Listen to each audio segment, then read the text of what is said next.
సూర్య గారు సమంతకి అపాలజీ చెప్పడం అనేది అంతకన్నా స్టూపిడిటీ అయితే నేను చూడలేదు. ఫస్ట్ ఆఫ్ ఆల్ సమంతని ఎక్కడ అవమానించారు?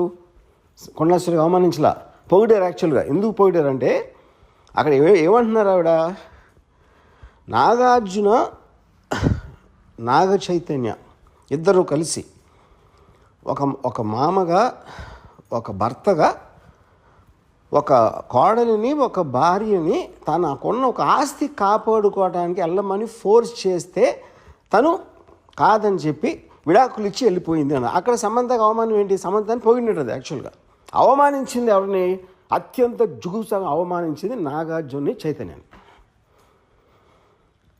అసలు దాని టాపిక్ ఎత్తట్లా, దాని గురించి ఇంతవరకు మాట్లాడలేదు ఎవరు. సో ఇప్పుడు ఇలాంటిది చెప్పడం కన్నా అంటే అక్కినేని కుటుంబం అంత ఉన్న హుందాతనం, వాళ్ళకున్న extraordinary reputation, most dignified and reputed, అది ఒకసారి పక్కన పెట్టి ఏ ఇంట్లో అయినా ఒక మామని భర్తని ఇలాంటి ఆరోపణ నేనైతే నా జీవితంలో ఏం లేదు ఇలాంటిది. ఇది చాలా సీరియస్గా తీసుకుని నా రిక్వెస్ట్ నాగార్జునకి చైతన్యకి ఇలా వదిలేయకుండా, మళ్ళీ ఇలాంటివి జరగకుండా ఇండస్ట్రీ అందరి కోసం, ప్రజలందరి కోసం కూడా సీరియస్గా తీసుకుని మర్చిపోలేని గుణపాఠం నేర్పించాలి. దీనికి తప్పిస్తే మన దగ్గర వేరే మార్గం లేదు. ఇలాంటిది మళ్ళీ జరగకుండా సూర్య గారు సమంతకి అపాలజీ చెప్పడం అనేది అంతకన్నా స్టూపిడిటీ అయితే నేను చూడలేదు. ఫస్ట్ ఆఫ్ ఆల్ సమంతని ఎక్కడ అవమానించారు? కొండలశ్వరికి అవమానించలా, పొగిడారు. యాక్చువల్గా ఎందుకు పొగిడారు అంటే అక్కడ ఏమంటున్నారు ఆవిడ, నాగార్జున నాగ చైతన్య ఇద్దరు కలిసి ఒక మామగా ఒక భర్తగా ఒక కోడలిని ఒక భార్యని తనకున్న ఒక ఆస్తి కాపాడుకోవడానికి వెళ్ళమని ఫోర్స్ చేస్తే తను కాదని చెప్పి విడాకులు ఇచ్చి వెళ్ళిపోయింది అని. అక్కడ సమంతకు అవమానం ఏంటి? సమంతని పొగిడినది. యాక్చువల్గా అవమానించింది ఎవరిని? అత్యంత జుగుసంగా అవమానించింది నాగార్జున చైతన్యాన్ని.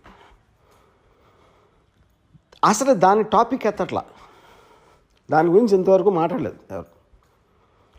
సో ఇప్పుడు ఇలాంటిది చెప్పడం కన్నా అంటే అక్కినేని కుటుంబం అంత ఉన్న హుందాతనం, వాళ్ళకున్న extraordinary reputation, most dignified and reputed, అది ఒకసారి పక్కన పెట్టి ఏ ఇంట్లో అయినా ఒక మామని భర్తని ఇలాంటి ఆరోపణ నేనైతే నా జీవితంలో ఏం లేదు ఇలాంటిది.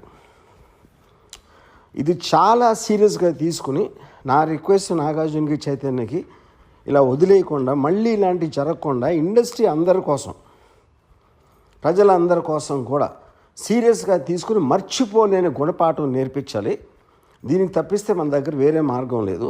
ఇలాంటిది మళ్ళీ జరగకుండా సూర్య గారు సమంతకి అపాలజీ చెప్పడం అనేది అంతకన్నా స్టూపిడిటీ అయితే నేను చూడలేదు. ఫస్ట్ ఆఫ్ ఆల్ సమంతని ఎక్కడ అవమానించారు?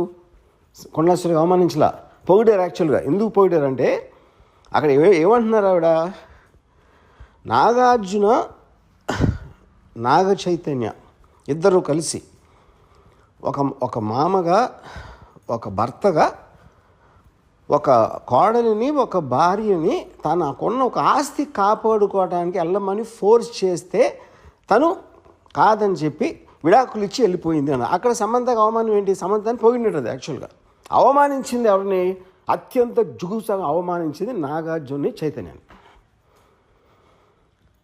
అసలు దాని టాపిక్ ఎత్తట్లా, దాని గురించి ఇంతవరకు మాట్లాడలేదు ఎవరు. సో ఇప్పుడు ఇలాంటిది చెప్పడం కన్నా అంటే అక్కినేని కుటుంబం అంత ఉన్న హుందాతనం, వాళ్ళకున్న extraordinary reputation, most dignified and reputed, అది ఒకసారి పక్కన పెట్టి ఏ ఇంట్లో అయినా ఒక మామని భర్తని ఇలాంటి ఆరోపణ నేనైతే నా జీవితంలో ఏం లేదు ఇలాంటిది. ఇది చాలా సీరియస్గా తీసుకుని నా రిక్వెస్ట్ నాగార్జునకి చైతన్యకి ఇలా వదిలేయకుండా, మళ్ళీ ఇలాంటివి జరగకుండా ఇండస్ట్రీ అందరి కోసం, ప్రజలందరి కోసం కూడా సీరియస్గా తీసుకుని మర్చిపోలేని గుణపాఠం నేర్పించాలి. దీనికి తప్పిస్తే మన దగ్గర వేరే మార్గం లేదు. ఇలాంటిది మళ్ళీ జరగకుండా